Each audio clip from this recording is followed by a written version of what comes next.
What's going on, guys? Crypto Renegade again here for you, and in today's video I just wanted to do a quick update on the recent changes from the Cobo Vault Pro hardware wallet and why it's being rebranded to Keystone, and just to give you kind of an explanation of how this affects you if you own a Cobo Vault or a Cobo Vault Pro or a Cobo Vault Essential, any of those hardware wallets. Just wanted to give you sort of a recap of what's going on and basically how to move forward. So let's jump right into it.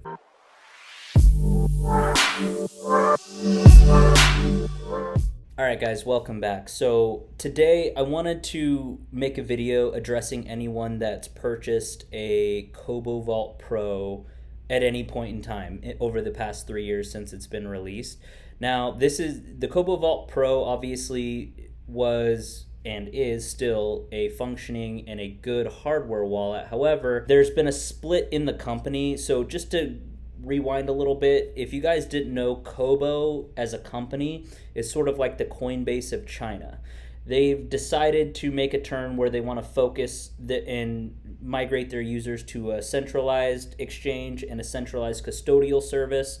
And they also are trying to monetize enterprise users as well. Essentially, the change or decision was made to decommission or to deprioritize the Cobo Vault Pro hardware wallet because they want to maintain and focus on centralized and custodial based users. Now, it goes over all of this in this article here, which I'll link in the description, but I just wanted to cover some of the key points here. And basically what's happening is the Cobo Vault Pro section of the company is being detached and it's being formed as a new company called Keystone. Now, if you own a Cobo Vault Pro, technically the hardware wallet and the app and the functionality will still work, meaning it's not going to be cut off. However, there's not going to be continuous updates. There's not going to be new coin support. They're essentially just going to maintain the current users, and that's it. So again, if you want to have additional functionality, new coins, new staking, new DeFi apps, things of that nature, I'm going to get into the solution here in just a minute. But ultimately, what's happening is Cobo Vault Pro is being restarted as its own hardware wallet company, now called Keystone. Now, I got on a call the other day with the CEO of this new Keystone. He was basically running the entire hardware division of Cobo at the time, and is now focusing on the hardware wallet Keystone, which is going to be more or less the same in terms of the form factor, in terms of the price, in terms of the design. However, there are a few differences. For example, one major difference is they are going to be adding in an SD card slot to the design as well, just moving things around.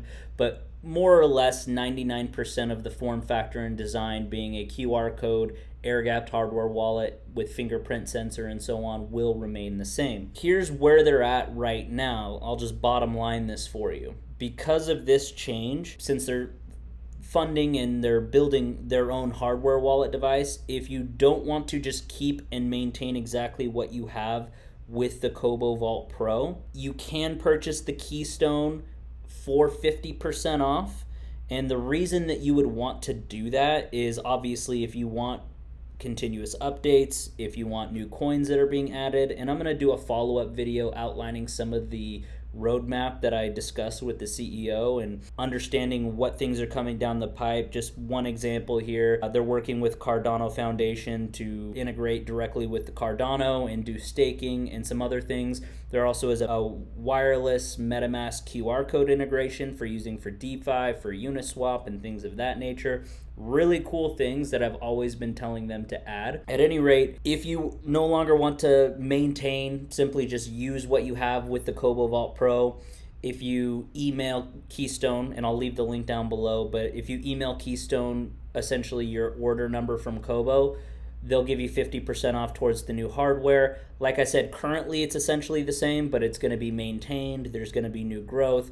They have basically the entire hardware development team being moved over. So now it will actually thrive in terms of hardware wallet development. The CEO is very nice, very willing to add more coins, whereas the larger company in general was unwilling to invest and develop in adding new services, features, staking, support, those kinds of things. So I'm very optimistic with how this is going. I'm also going to be doing, obviously they're going to be sending me a device. I'm going to do a comparison, another review video, just comparing the two so that you can see overall what the difference is. Like I said, in terms of the physical form factor design, it's going to be 99% the same. There's just a few minor tweaks. But again, rebranded, new app, new services, new DeFi features. So I'm really excited for the direction that this is going. Honestly, I get it. If you bought a Cobo Vault Pro, it sucks that this is happening. And if you just bought it, why would you want to spend, a little bit more money for the new hardware? But honestly, if you've invested that much, it really is worth it because you're going to be getting a lot more coins and a lot more features that are going to be rolled out very, very soon. And I also, at some point, I'm going to be doing sort of an interview with the CEO to address a lot of these things head on directly as well. But I just wanted to be upfront with you guys. I was very concerned about this as well, especially with people that purchased the wallet, especially since I've done reviews on it and, it was going really well and so on and so forth. But in business, these things happen. And so we just got to move forward with the reality of where we're at. And like I said, if you want to do nothing, your coins will still be safe. Your original device will still work. There will be a maintenance level for a minimum of 2 years. So at very least, it's still everything that you have is still gonna work for the foreseeable future.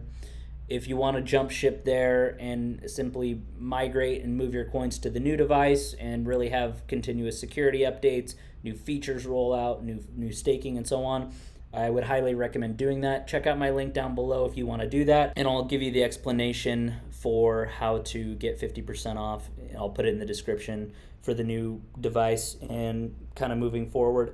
But just wanted to give you an update on what's going on here, and not to beat around the bush or anything, just give you the direct reality of the situation.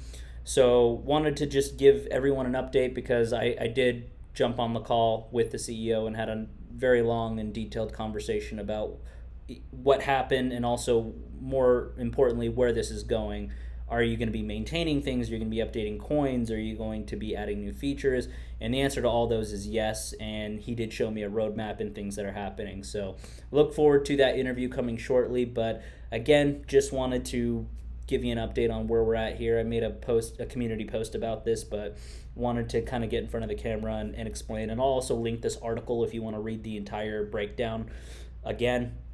No problem. So I'll link that in the description below, but just wanted to give you an update here, and I look forward to doing another sort of unboxing review detailing the differences between the Cobo Vault Pro and now the Keystone, which again is essentially the same. It's just one is being maintained, minimum maintenance, and the other new one is going to be adding a lot of new things very shortly. So just wanted to point that out.